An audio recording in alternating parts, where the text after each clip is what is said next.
Hello everyone, আসসালামু আলাইকুম। আজকে 28 রমজান।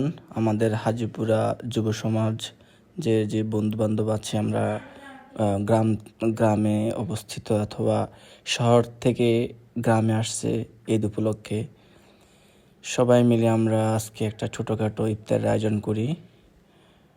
চিন্তা করলাম যে খোলা মাঠে, খোলা আকাশের নিচে একটা ইফতার আয়োজন করব। সেই জন্য আমরা বেছে নিলাম হাজিপুরা দক্ষিণ পাড়া, যে পানির ট্যাঙ্কি সংলগ্ন একটা মাঠ, খালি মাঠ ছিল, সেখানে আসছি। আমাদের আরব ভাই, ডুঙ্গা ভাই, এরপরে ফারুক, সবাই মিলে আমরা এই ইফতারের আয়োজন করছি।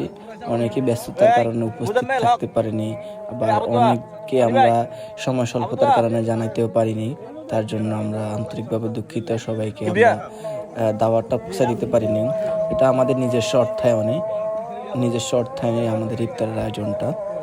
তো আমাদের এখানে যারা আছে সবাই আলহামদুলিল্লাহ আমাদেরকে হেল্প করেছেন সকল কাজে। ইকবাল হোসেন মুজাহিদ ভাই কিন্তু দোকানপাট ফেলিয়ে চলে আসছেন।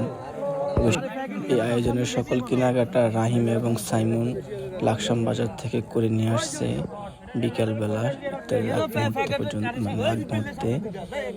তো আলহামদুলিল্লাহ আমরা আগামীতে এরকম একটা আয়োজন চাই।